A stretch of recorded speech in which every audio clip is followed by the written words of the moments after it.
los marinos, los buques de pesca, esos tan pintorescos, pintados de amarillo y rojo, que son los que traen la pesca del día, y después a los que les gusta la pesca del día comen en esos restaurantes ahí mismo en el puerto. Pero esas cajas gigantes, yo podía subir fotos, tengo fotos ahí, son dos diques que son de origen ruso, para aquellos que creen que recién ahora estamos empezando a negociar con Rusia, hace años que negociamos con los rusos, años, y le digo, yo era chico y ya se negociaba con los rusos, y cuando era Unión Soviética incluso. Bueno, uno de ellos, el de mayor tamaño, en el libro Récord Guinness, no sé si habrán escuchado, seguramente sí.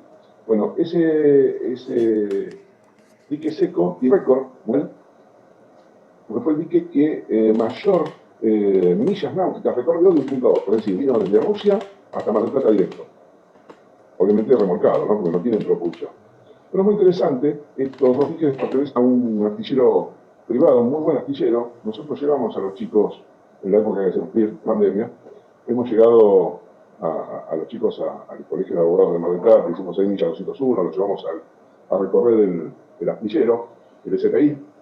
El SPI tiene 3 astilleros. Tiene el astillero de Mar del Plata, que es el originario, luego tiene un astillero aquí en Buenos Aires, en el Delta, donde hacen barcazas, y después tiene un astillero en Caleta Paula, al sur. Y ahí va a ser, estaban construyendo el Syncrolife.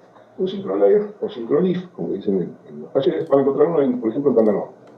En vez de tener un dique seco, el buque se sube, es decir, no se sube, navega hasta ese Syncrolife. Ese Syncrolife tiene 48 cantos por lado, se le ponen las cunas las colocan los hombres rana, los buzos. Y es como un ascensor, comienza a subir, el buque sale del agua, y esas camas tienen unas ruedas como las de los ferrocarriles, y si ustedes ven el Tandanor ahí en la boca, Tandanor tiene un montón de rieles. Bueno, de ahí se lo lleva a distintos lugares de Tandanor, y en Tandanor le van a reparar casco, lo van a adaptar, etc. La vez que fuimos con los chicos a Tandanor había un buque chileno enorme, muy lindo buque, que cuando fuimos a la segunda vuelta, porque ahí fuimos a conocer al lado están los talleres perdón, no son talleres, son astilleros. Los astilleros Almirante Storni, que es un astillero especializado en la construcción de submarinos. Así que ahí los chicos tuvieron la media vida del submarino, que ahora ya no está más, que es el San Juan. Eso hace esta cátedra, llevar a los chicos a recorrer y que conozcan este tipo de cuestiones que de otra forma no los podrían conocer. Después vamos a ver también el contraste. Lamentablemente nos tocó esta época de pandemia y no lo podemos hacer. La verdad que no lo podemos hacer y es una lástima. De todas maneras, ustedes van a recibir abogados y se pueden acercar al Colegio de Abogados, en el Colegio de Abogados, nuestro instituto. Ahora tampoco, estamos haciendo charlas nada más.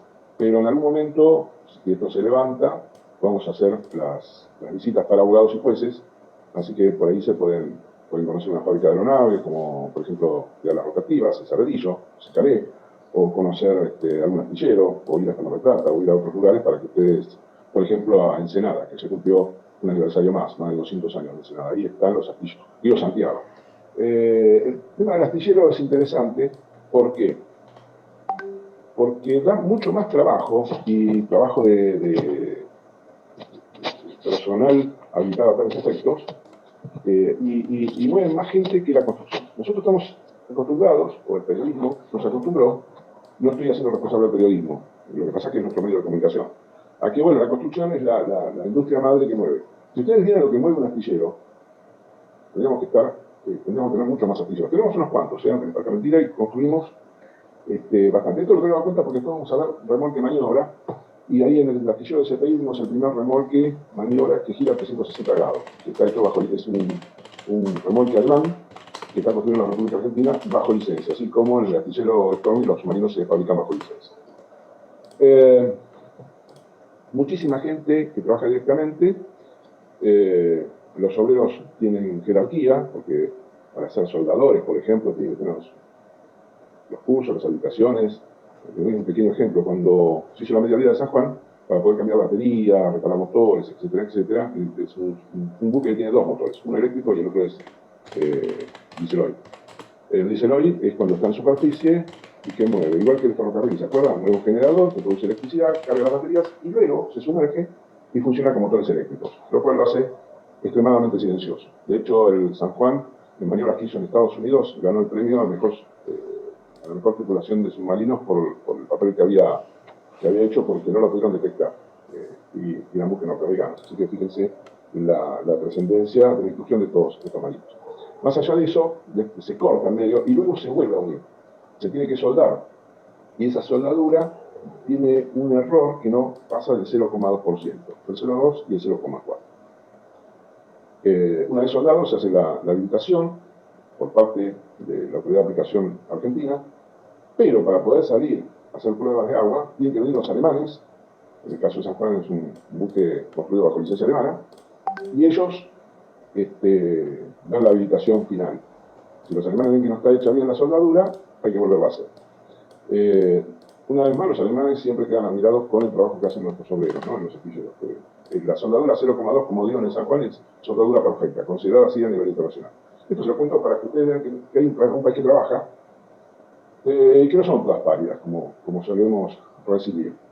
Bueno, estábamos en Mar del Plata, ya saben para qué sirven esas cajas, y en el contrato de locación de buque, ¿sí?, sabemos que cuando se va a entregar el buque, puede estar estipulado, siempre por escrito, que el locatario se haga cargo de volver al buque a la navegación.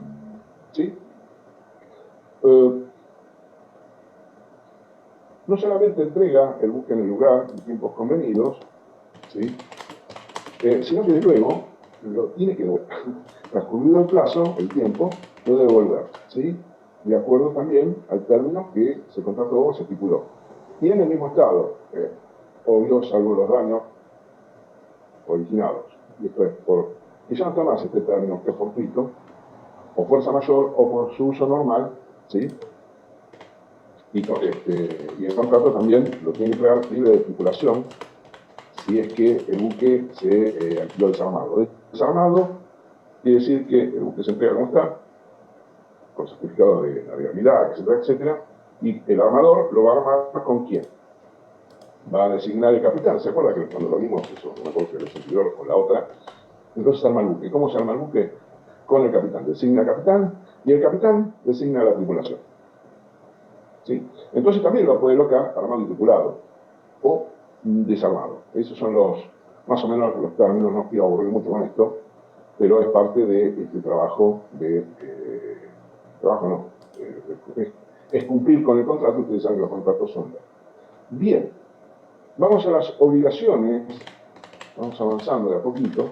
No se puede aquí 21. Obligaciones. Bueno, primero el locador. El locador generalmente es el dueño del buque, el propietario del buque. Y dice que el locador, durante el tiempo que dure el contrato, ¿sí?, debe ejercer toda diligencia necesaria para mantener el buque en el mismo estado de navegabilidad en que fue entregado. Es decir, el locador es responsable de los daños ocasionados por incumplimiento de esa obligación. Sabemos que se prevé el indicio oculto que no pudo ser descubierto empleando una diligencia razonable. ¿Hay indicios ocultos? Sí, hay indicios ocultos en los buques. Como en todo el mundo comercial, hay gente que trabaja a conciencia y hay gente que no trabaja a conciencia, ¿sí? Entonces, por eso la ley trata de abarcar lo máximo posible este tipo de cuestiones. Recuerden que hechos técnicos, buque y todo lo que lo rodea, desde el agua, los seres humanos que van a bordo, la carga, etcétera, etcétera, es totalmente reglamentarista. Porque si no se cumple con el reglamento, ¿qué sucede? Se pueden morir.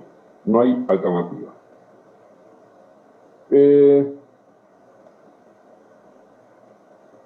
Con respecto al locatario, bueno, el locatario depende también de las características del buque, ¿no? Y qué modalidades convienen en el contrato. Pero si yo contrato un buque, un car carrier, es decir, un buque para transportar autos, no puedo llevar en ese car carrier contenedores con granos, por ejemplo, porque no es para lo cual está diseñado este buque. O si yo tengo un buque, no sé, gasero, es para llevar gas, no puedo llevar gasoil adentro de los mismos, porque arruinó todo el sistema. Y el problema no es solamente el sistema, sino el riesgo, ¿por qué? Porque el buque pierde los elementos de seguridad. Calculen ustedes la explosión de un buque gasero en el complejo Zárate Campana, donde está rodeado de distintas empresas que se dedican al petróleo, ¿sí? Donde al petróleo se le da las distintas modalidades para su uso, ¿sí? No sé, las naftas, los alquitranes, los aceites, etcétera, etcétera. Bien, el lugar y tiempo. ¿Cómo es esto? Bueno, así como el locador tiene la obligación de entregar el buque en lugar y tiempo, lo mismo va a suceder con el locatario. El locatario tiene que restituir, dice la norma, o establece la norma, el buque cuando expira el término de locación, donde en el lugar que se convino, ¿sí? O censo, en el puerto del domicilio del locador, ¿sí? Porque el buque, no sé, por ejemplo, tenía la obligación de entregarlo en Buenos Aires, pero bueno, por cuestiones de tráfico no llega y resulta que el locador le da la plata, entonces lo entrega en el puerto de La Plata, ¿sí? Esas son las obligaciones. La otra es que haya una estipulación siempre expresa donde habla específicamente de la función y incluso pueden contratar, mejor dicho, en alguna de las partes, estipular las penas o las multas, mejor dicho, cuando no se entregan tiempo y forma. Ahora bien, este es un tema, y esto les pido que lo anoten porque generalmente se lo olvidan.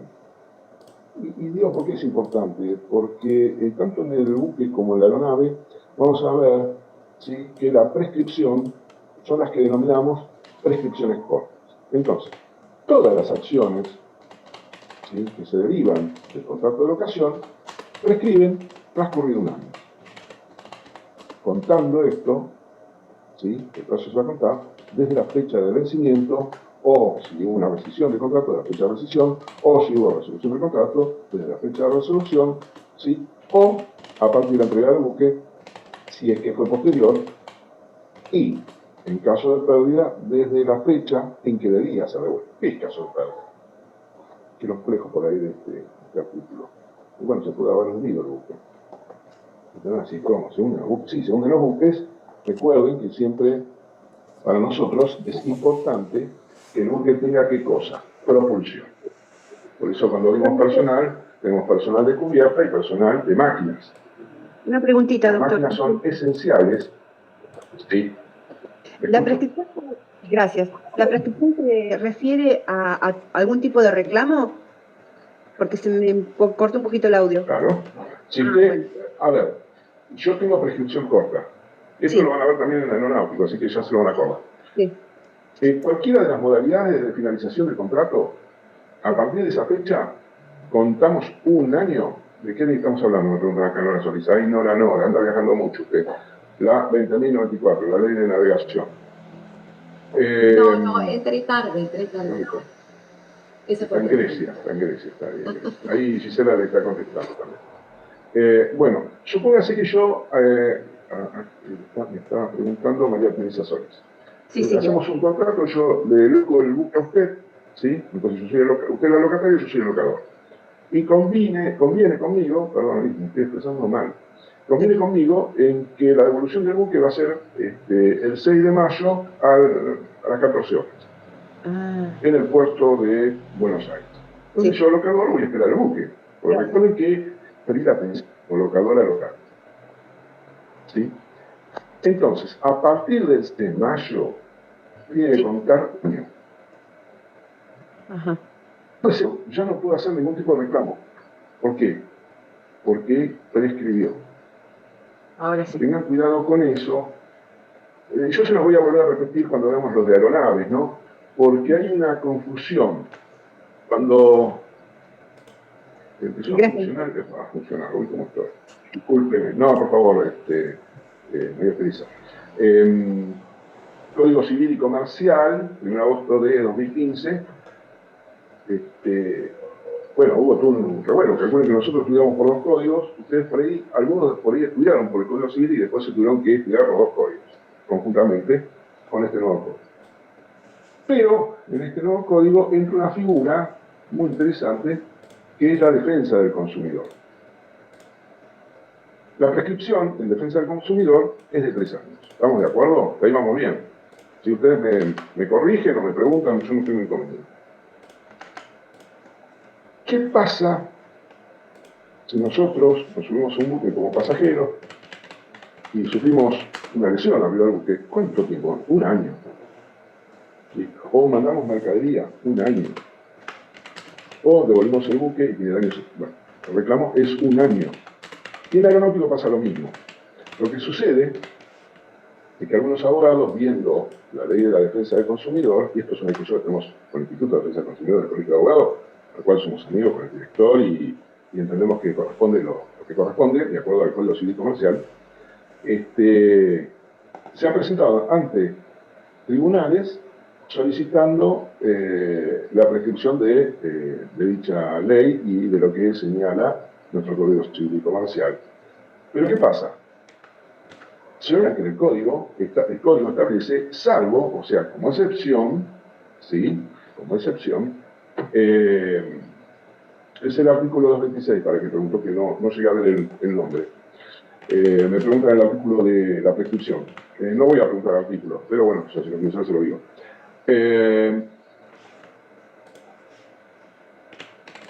Supóngase que se pone un buque o en la aeronave. La aeronave es más fácil porque generalmente nosotros tenemos mayor posibilidad de viajar en una aeronave en algún país que en buque. O sea, si queremos ir a Chile no podemos ir en buque. Sí podemos ir en buque, pero nos lleva mucho tiempo y por ahí no tenemos las vacaciones necesarias o el tiempo necesario. Entonces, ¿qué tomamos? Una aeronave. Bueno, y nos perdieron la valija. ¿Sí? O hubo algún daño, una lesión. Bueno, funcionan las prescripciones cortas. 1 año, no la de 3 años. Porque el Código Civil y Comercial establece la excepción con respecto a las leyes especiales. Las leyes especiales en otros países son, por ejemplo, código de fondos, como es el Código Aeronáutico, o una ley que se desprende del antiguo Código Comercial, el antiguo Código Acevedo, como llamamos nosotros, que también es especial. Solo que se hizo una ley porque la evolución de los buques fue transformando toda nuestra visión, todo nuestro sistema de transporte y en definitiva, toda la cultura que hace o que hacía a esta aldea que se llamaba de la Santísima Trinidad y cuyo puerto se llamaba Buenos Aires y que después, por costumbre, quedó Buenos Aires. Recuerden eso, es prescripción corta, 1 año, y ya está. Es muy, muy, muy simple. No sé si quedó clarito o no quedó clarito, ustedes me dirán, chicos. Si no, seguimos adelante y vamos a entrar a otro contrato, siempre estamos hablando de utilización de buques, ¿no? Que es el de fletamento a tiempo. ¿Y cuándo existe este tipo de contrato? Cuando el armador de un buque determinado conserva su tenencia, ¿sí? Conserva, esto miren que es diferente, ¿eh? El otro transfiere la tenencia, este no. Este, sobre un buque determinado, conserva su tenencia y mediante el pago del flete se compromete a qué? A ponerlo a disposición de otra persona para realizar los viajes que ésta ponga dentro del término y en las condiciones previstas en dicho contrato. ¿Sí? En este contrato ya no hablamos de locador y locatario. En este contrato el armador se denomina fletante y la otra parte fletador. Entonces, volvemos del fletamento a tiempo. Es el concepto que establece el articulado correspondiente que existe fletamento cuando un armador de un buque, ¿sí? Conservando la tenencia del mismo y mediante el pago de un flete se compromete a ponerlo a disposición de otra persona y a realizar los viajes que esta persona disponga dentro del término y las condiciones previstas en el contrato. ¿Sí? Entonces, en este contrato, el armador pasa a denominarse fletante y la parte que contrata, el fletante, es el fletador. ¿Sí? Cambiamos un poquito los nombres. ¿Por qué? Porque no estamos, como en el artículo anterior, ¿sí? Respecto a que mediante el pago de un precio me concedían el uso o goce del buque y me transferían, ¿qué cosa? La tenencia. Acá no, acá no. Acá lo que yo voy a alquilar es el buque armado, ¿sí? ¿A quién? ¿A quién se voy a prestar? Al armador de dicho buque, por el tiempo que a mí me parezca o que yo necesite ese buque, para hacer X cantidad de viajes, ¿sí? Y recuerden que no me pasan la tenencia del buque. La tenencia del buque la sigue conservando, en este caso, el fletante. Bien. Doctor.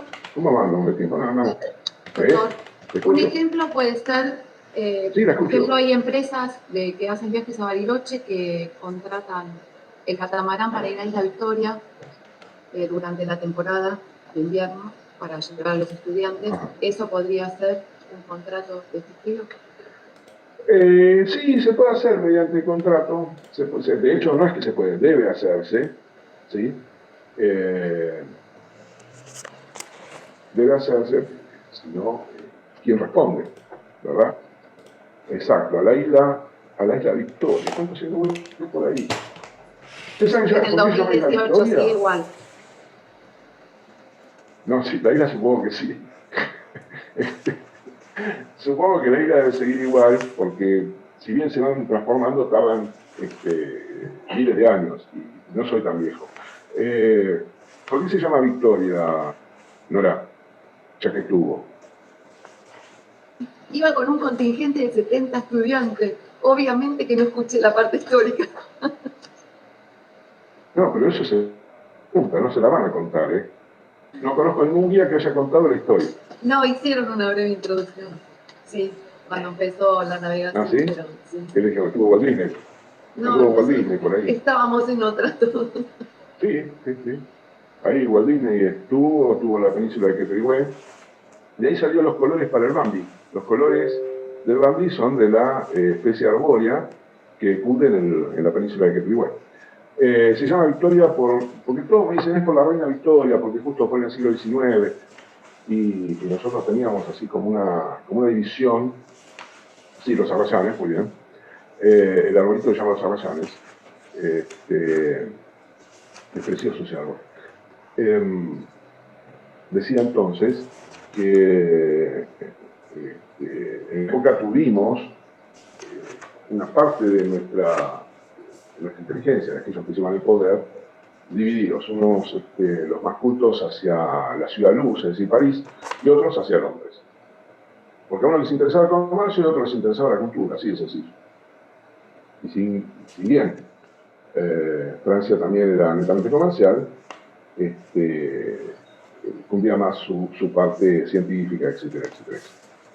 Bueno, se llama Aguirre por Victoria Aguirre. Victoria Aguirre, una chica que tenía mucho dinero, y fue la que puso dinero en la expedición del perito Francisco Pascasio Moreno.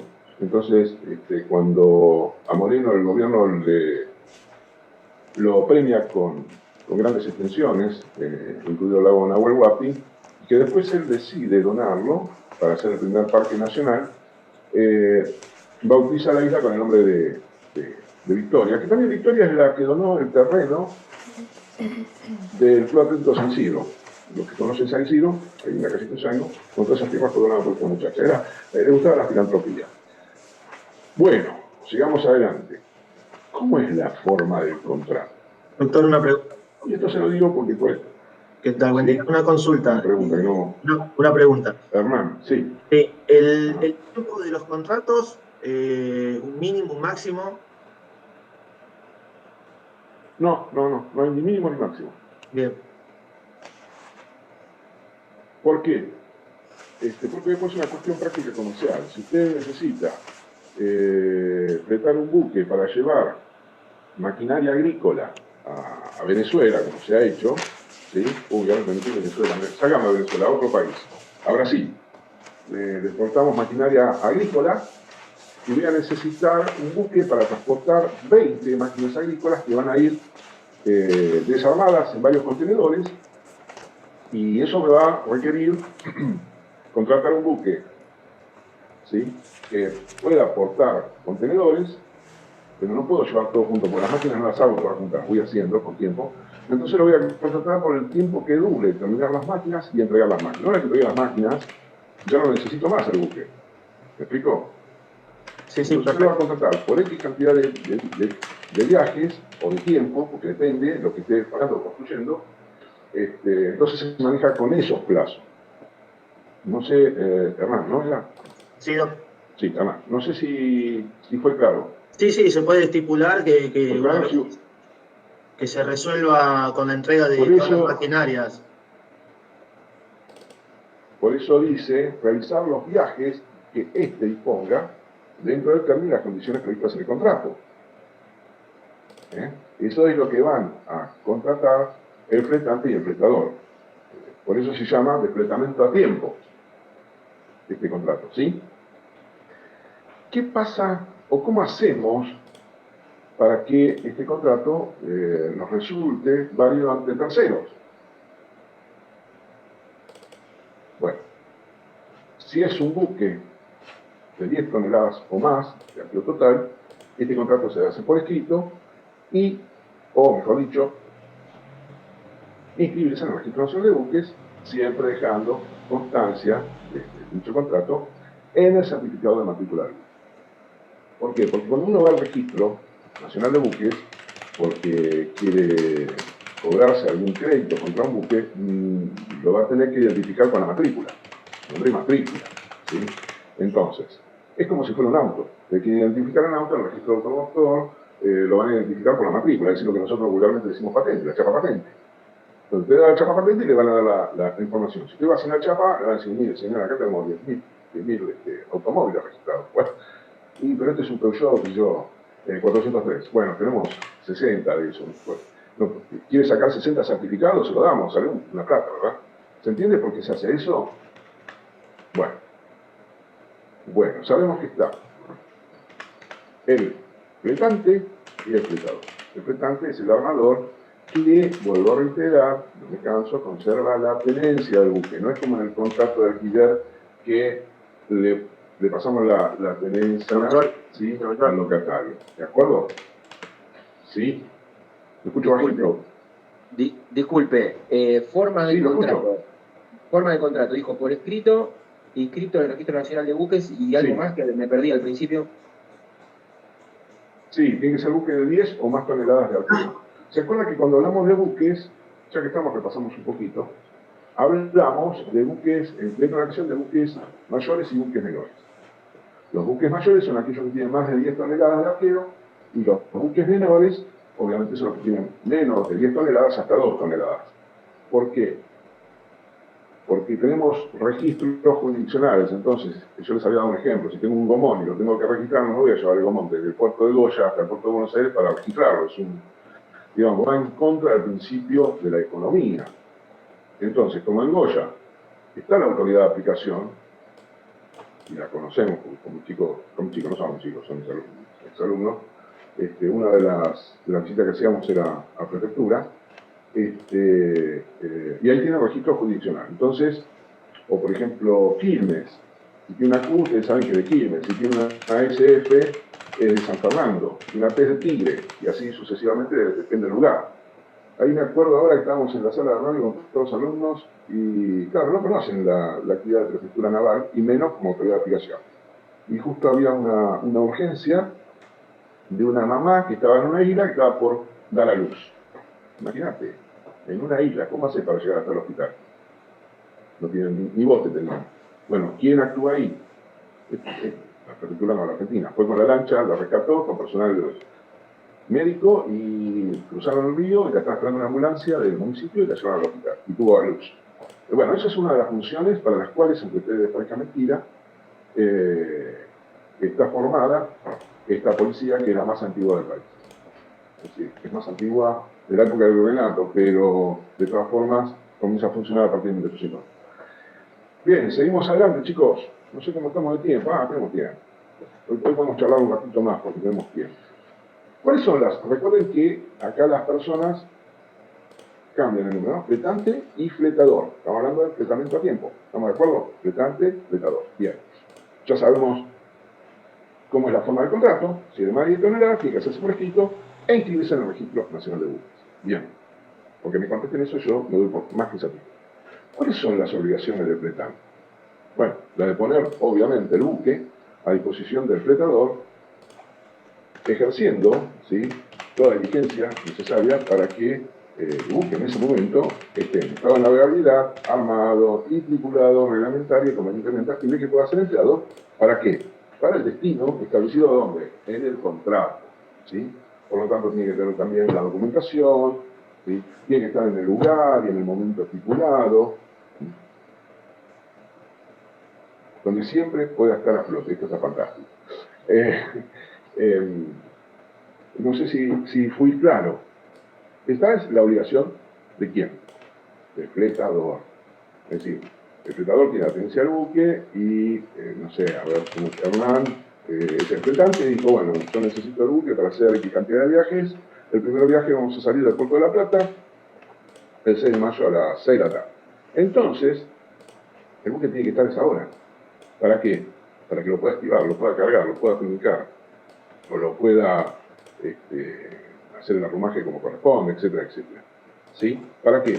Para que el viaje sea seguro. Ahora, más allá del tiempo y el lugar, tiene la obligación de tener el buque en condición de navegabilidad. Por lo tanto, tiene que tener ese certificado de navegabilidad. Porque yo tengo el certificado de navegabilidad. Hoy, el 6 de mayo, yo tengo el buque atracado en el puerto de La Plata, pero resulta que el certificado se me vence el 14 de mayo. Y ese buque fue fletado para llevar mercadería a Brasil, ¿verdad? Y en Brasil tiene que estar un día, porque también va a recibir carga, ahí hay un combo, y cuando llega a Buenos Aires está vencido. Por lo tanto, mi segundo viaje no lo puedo hacer. Y terminamos en una tensión administrativa y luego jurídica que no es el espíritu de ningún comerciante. Es decir, cuando yo quiero hacer uso del comercio, practicar alguna cuestión comercial, uno que quiere, casualmente, no sé, si soy fabricante de hojotas, ahí dije hojotas, perdón, no quería estar en contra del idioma castellano. Creo que ahora están todos, defendamos el castellano porque eso de olis, no, olis no tanto, sino el de ellas y ellos, amigos, amigas y amigues, es de forma. Bueno, ojota, chicos, bienvenidos al mundo. Ojota es una palabra quichua, no es castellano, ¿eh? Y en el mundo náutico, canoa tampoco es castellano, ¿eh? Es de la lengua de los indios caribes, igual que tiburón, por ejemplo. Y si hablamos de tomate, ensalada de tomate, o hablamos de malacate, para subir la lanchita al remolque, tampoco estamos hablando de castellano, estamos hablando en azteca. Es una lengua resistente a los aztecas. ¿Se entiende, no? Cómo nos toman por covidiotas. Ese está aceptado, ese está aceptado. Bueno, dicho este divague, vamos a continuar con, bueno, ya sabemos cuál es la obligación del fletante, ¿sí? Y durante el tiempo de vigencia del contrato, durante el viaje, o los viajes, el tiempo por el cual se haya contratado, debe mantener el buque en las mismas condiciones, ¿sí? En su defecto, ¿qué pasa? Responde por las consecuencias dañosas que se originen. Obviamente, salvo que pueda probar un defecto de navegabilidad que se debe a un vicio oculto que no pudo ser descubierto o empleando alguna diligencia razonable. Se partió un pistón de la máquina, bueno, no son de pistones, pero bueno, se rompió algo adentro del motor del buque y el motor tiene las horas estipuladas, se le hizo todo el service de cambio de filtro, los aceites, se le puso el combustible que corresponde, pero bueno, se rompió una parte adentro y nos quedamos sin propulsión. ¿Sí? Puede ser un vicio oculto eso, bueno, sabíamos que el que armó el motor tenía un pistón que tenía una falla, no la logró, más allá de que se hacen todos los análisis, pero se pasó, y puede pasar. Recuerden que los seres humanos no son perfectos, son perfectibles. Bueno, ahí tienen un pequeño ejemplo. La otra es una guerra, un hecho de príncipe, y quedé en el puerto varado, minaron toda la salida para defender el puerto de los buques enemigos y no puedo salir. Entonces, ahí no es responsable el fletante, ¿se entiende, no? ¿Puede absolver el contrato del fletador? Sí, lo puede, pero, más allá de que tiene ese derecho, lo tiene que notificar. ¿Y cómo se tiene que hacer esta notificación? Por escrito. ¿Sí? Aún cuando el buque no sea puesto a disposición en la época y lugar convenidos. Después se verá el tema del resarcimiento de lo que a nosotros más nos gusta, que son los daños y perjuicios, ¿no? Que quedan ligados a cómo hayan sucedido los hechos que generen estas cuestiones. Los gastos. ¿De qué se va a hacer cargo el fletante? Recuerden que él sigue conservando la tenencia. ¿Y cómo lo fleta? Armado y tripulado. Por tanto, ¿de qué se hace cargo? De los gastos, es decir, de los contratos de ajuste, que son, dicho en tierra, los salarios. ¿Qué más? Los gastos para mantener a la tripulación. Es decir, la tripulación se va a navegar por un mes, entonces arriba del buque tiene que llevar la distancia correspondiente, es decir, la comida, el cocinero que haga la comida, el mozo que sirve la comida, bueno, depende de la tripulación, la cantidad de tripulantes que tenga el buque, ¿verdad? Los medicamentos, el agua potable, todo lo que hace o que es necesario cuando uno está navegando a los efectos de que la tripulación no sé, desayune, almuerzo, merienda y cene, que eso es ley, porque bueno, se hace muy dura la vida de la travesía en un buque y por lo tanto cortan, y eso es una forma de que bueno, uno converse con otros, etc. No voy a entrar en el campo psicológico porque no es mi caso. ¿Qué tiene que tener también?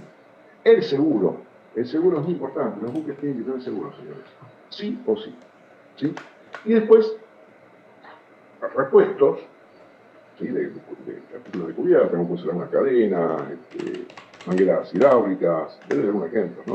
Y algunas cuestiones de máquinas. Por ejemplo, yo he visto buques, en aquella época cuando yo los visitaba, existía Elma, y llevaban 2 o 3 pistones, que ahí me di cuenta del tamaño de los pistones, aparte de, bueno, los buques eran grandes en esa época, ahora serían chiquititos con respecto a los buques nuevos. Pero bueno, llevaban 2 o 3 pistones porque, bueno, por ahí iban al Pacífico, a la línea del Pacífico, a la línea del Mediterráneo, o por ahí les tocaba ir al Lejano Oriente y no conseguían esa respuesta. Entonces lo llevaban como repuesto que, de acuerdo a los gastos, están a cargo de quién, del fletante. ¿Qué le corresponde al fletador? El combustible, los gastos de combustible, los gastos de agua, los gastos de lubricantes, todo lo que sea necesario para el funcionamiento de las máquinas, tanto principales y auxiliares. Auxiliares son, por ejemplo, los generadores que dan la posibilidad de tener corriente eléctrica, ¿no? O los inherentes a la utilización comercial del buque, los derechos, las tasas, salarios relacionados con la navegación en canales y con los puertos. Es lo que yo les dije el otro día, que tenía que ver con el costo de ingreso a la hidrovía de Río de la Plata. Póngase de Puerto Recalada a Buenos Aires, esos 140, 160 mil dólares. Bueno, dentro de eso está el peaje, está el gasto del salario del práctico, recuerdan el práctico auxiliar o consejero del capitán, las tasas portuarias, etcétera, etcétera, etcétera. Bien, ¿vamos bien hasta ahí? Fantástico. ¿Qué pasa si hay una navegación que no está prevista en el contrato? Bueno, el fletante en principio no está obligado a hacer navegar el buque fuera de los límites geográficos contenidos en el contrato o condiciones o lugares que no se expusieren a peligros no previstos en el momento de su celebración. Es decir, supóngase que yo mandé el buque a llevar mercadería a Israel y justo cuando estoy pasando cerca de Turquía, hay una guerra en Turquía y bueno, quedó en el medio de eso. Entonces eso se transforma en ¿qué? En exponer el buque a peligros. Y no estaban previstos en el contrato porque no se sabía que iba a haber una guerra. Es un ejemplo medio tonto, pero bueno, esto es lo que se me ocurre ahora. Por supuesto que en este último caso, ¿sí? El contrato va a quedar resuelto. ¿Por qué? Porque su ejecución va a resultar de imposible cumplimiento. No son imputables al prestador, ¿verdad? Un viaje que exceda el plazo del contrato. Bueno, tampoco está obligado el prestante a iniciar con su buque un viaje que no termine, de acuerdo a lo previsto, y alrededor de la fecha de vencimiento del contrato del plazo. ¿Qué sucede? Los días que excedan dicha fecha, el prestador sí, deberá pagar el flete del mercado internacional para este tipo de tratamiento siempre que sea superior al contractual. Eso es de forma, se los comento así como para que ustedes tengan una idea. También vamos a encontrar que efecto de la gestión náutica del buque, ¿quién es el capitán? ¿De quién depende? Bueno, ya dijimos, del prestante, ¿no? De quién recibe las órdenes, pero también puede recibir órdenes del prestador, dentro de lo estipulado en el contrato, ojo, no nos podemos salir del contrato.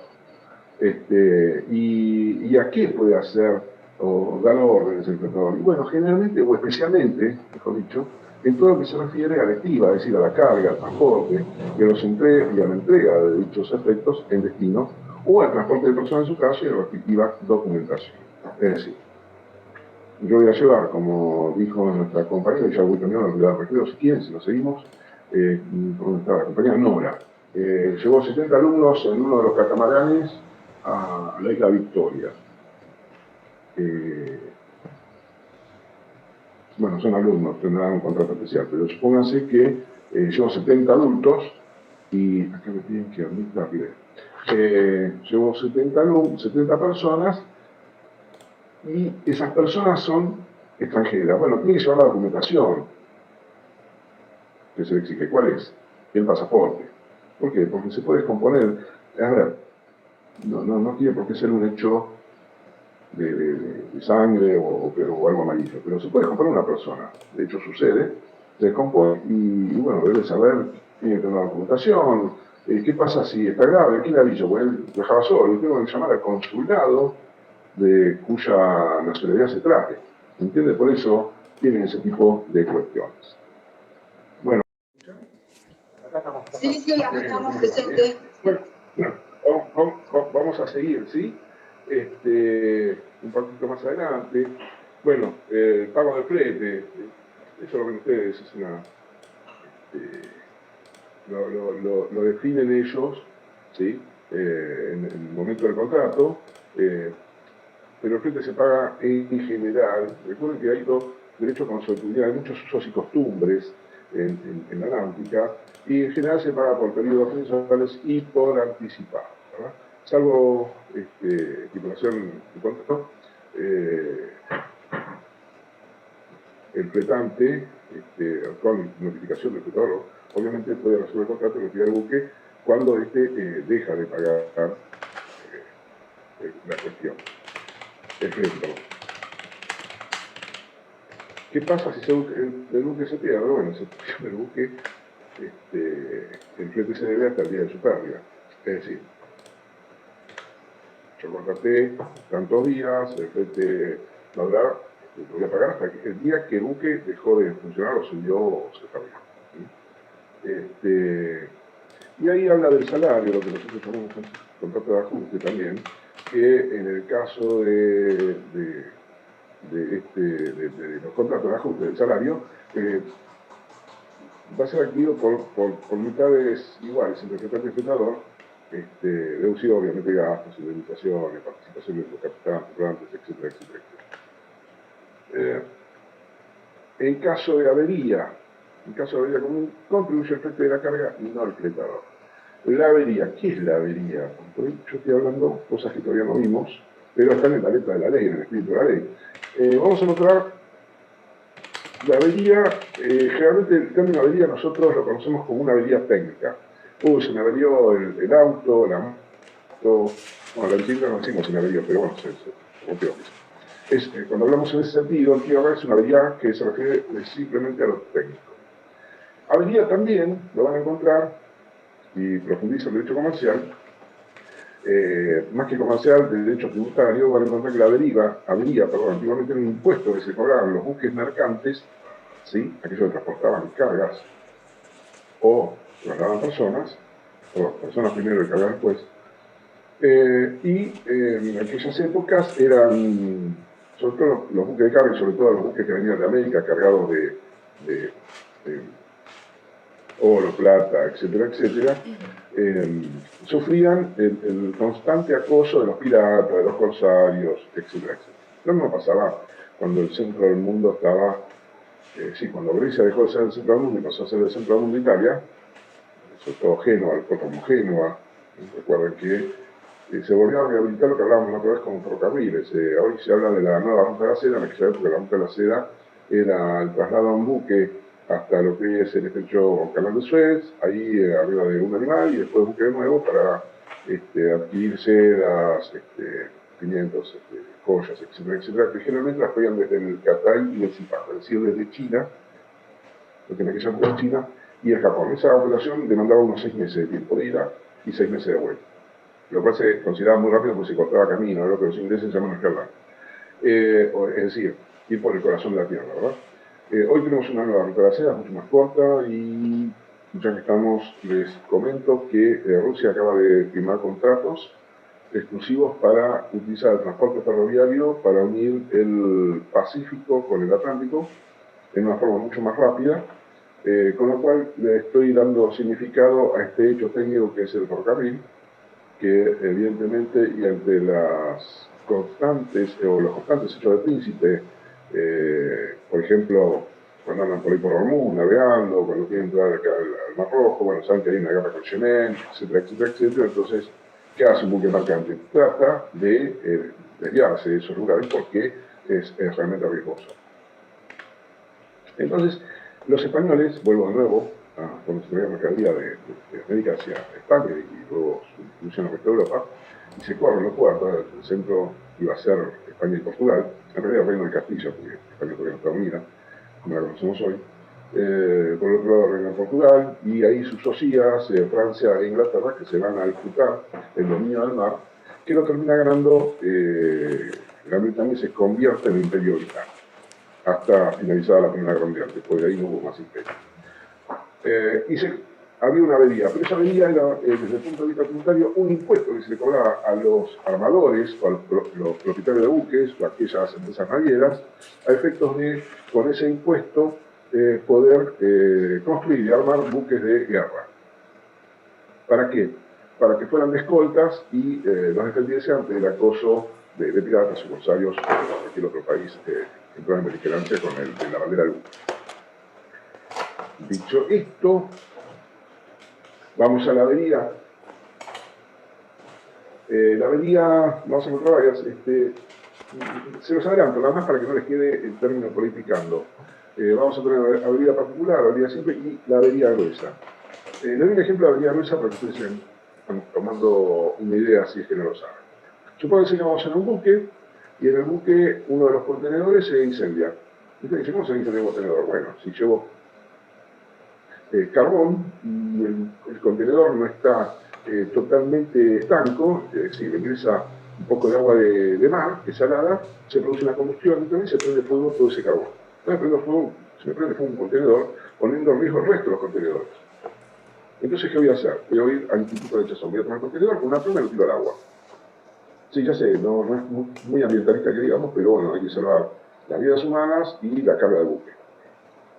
Después eso sería una avería gruesa, y el único que tiene facultades para decidir sobre una avería de esas características es el capitán, ¿sí? Cuando veamos más en profundidad esos institutos, vamos a ver quién paga, quién no paga, etcétera, etcétera, etcétera. O cómo se paga. No es lo mismo que tiene un contenedor con un Rolls Royce que tiene un contenedor cargado de bicicleta, ¿se entiende, verdad? Los montos de evaluación de cada una de estas mercaderías son realmente diferentes. Bien, la prescripción, recuerden, ¿cuánto es? 1 año. Bien, vamos a la última, me da tiempo, espero que sí, que es el de fletamento total o parcial. Fletamento total o parcial. ¿Cuál es el fletamento total de un buque? ¿Sí? En el fletamento total de un buque, el fletante se obliga, obviamente mediante el pago de un flete, poner a disposición del fletador para transportar personas o cosas todos los espacios útiles o todo el porte que posee un buque determinado, el que puede sustituirse por otro si así se pactaba.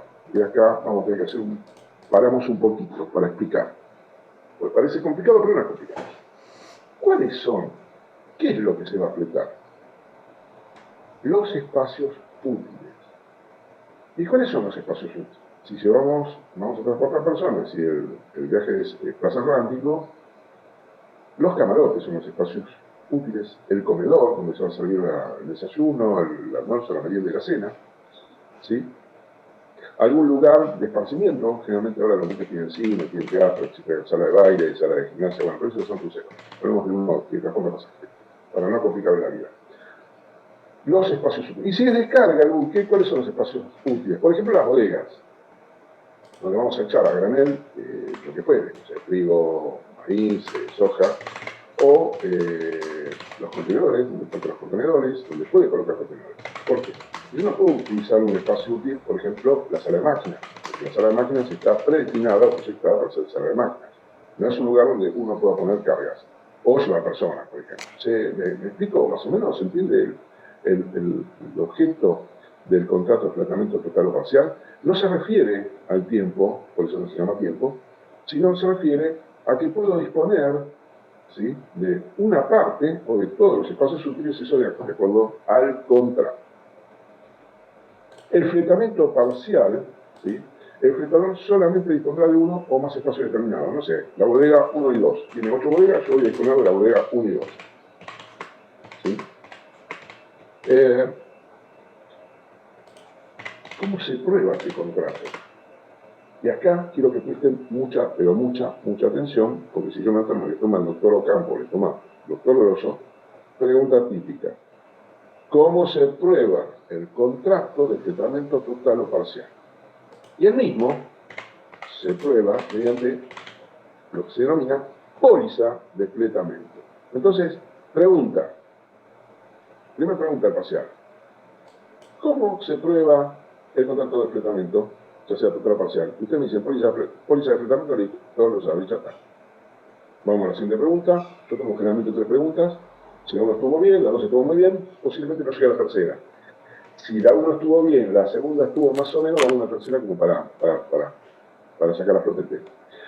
¿Qué debe decir o qué debe contener esta póliza de fletamento? Obviamente el nombre del armador, los nombres del fletante, el fletador con sus respectivos domicilios, el nombre del buque, su cuota de matrícula, su nacionalidad, su tonelaje de arqueo, la designación del viaje o viajes a realizar, si el fletamento es total o parcial, y en este último caso, individualización de los espacios que van a estar a disposición del fletador, ¿sí?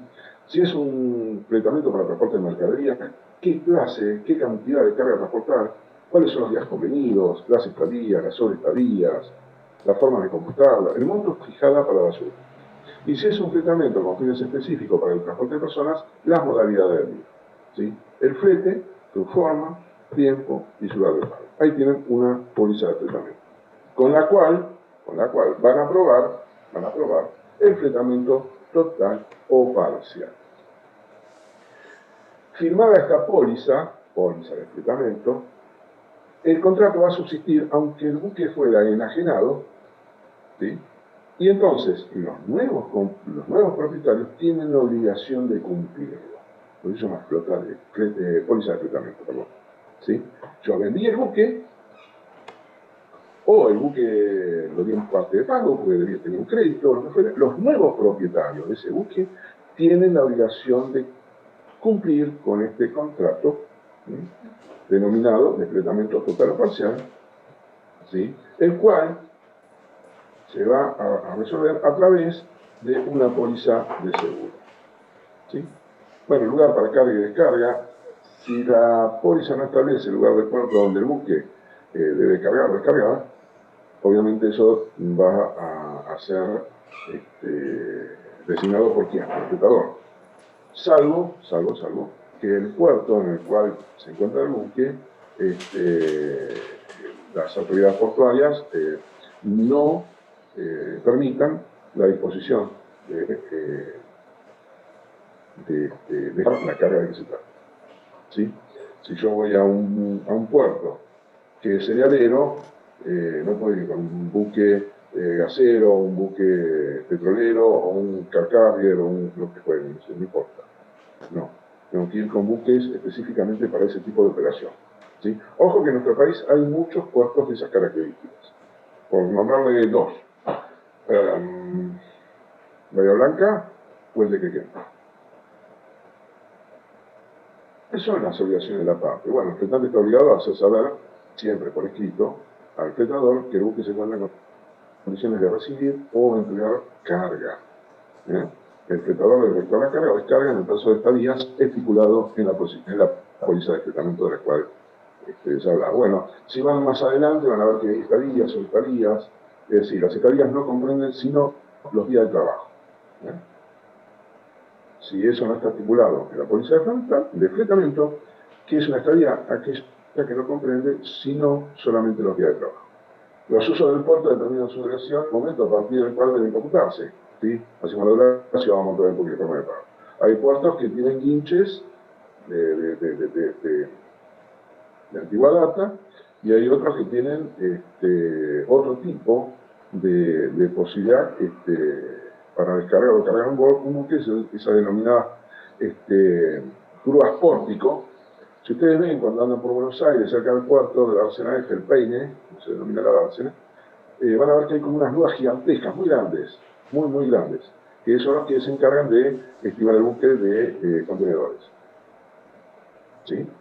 Entonces, en ese puerto se pueden bajar cierta cantidad de contenedores. Si el puerto no tiene esa grúa pórtico, por ahí no pueden bajar esos contenedores. ¿Sí? Porque tiene que tener la herramienta para poderla bajar. Les cuento que una grúa pórtico de esa cuesta alrededor de 8 millones de dólares, para que ustedes tengan una idea de cómo es el movimiento, no solamente del buque, sino también de aquello que está en el puerto y que hace la posibilidad, ¿sí?, de cargar o descargar un buque.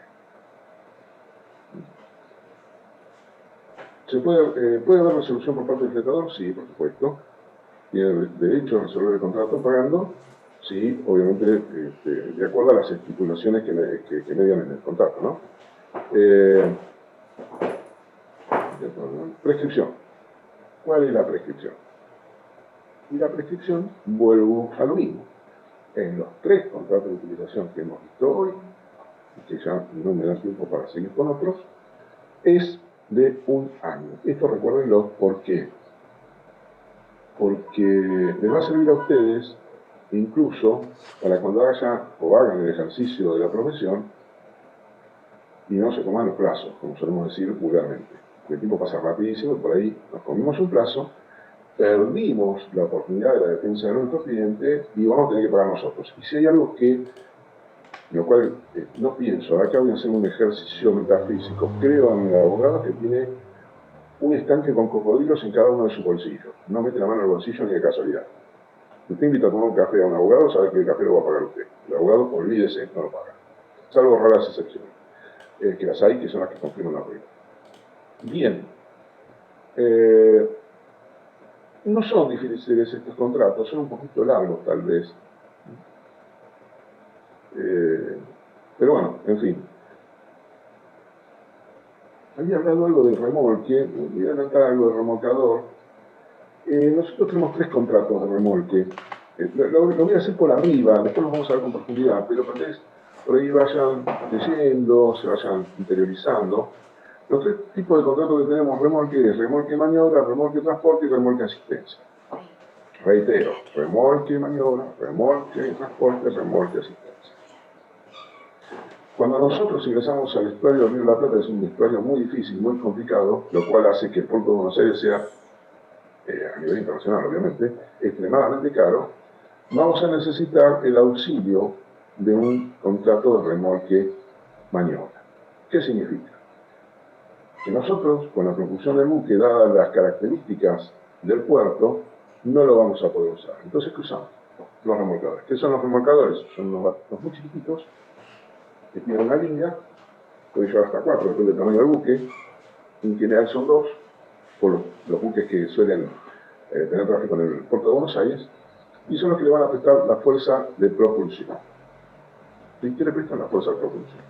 Bien, cada buque ustedes saben que tiene un capitán, no importa el tamaño, siempre hay un capitán. ¿Y quién es el capitán? Aquel que tiene la dirección del buque, y tiene responsabilidad. En el caso en el cual estemos ante una maniobra, es decir, ingresando al puerto para atracar el mismo, y supóngase que lleva 2 remolcadores o 3 remolcadores de tamaño, o 4 remolcadores, y el buque aborda otro buque, es decir, choque con otro buque, ¿de quién va a ser la responsabilidad? Y por eso se los comento, porque los 3 contratos es diferente. En el caso del remolcador maniobra, contrato remolque maniobra, la responsabilidad va a ser del capitán remolcador, no de los capitanes remolcadores. Sí, después lo vamos a ver un poquito con más detenimiento. Hay distintos tipos de remolcadores.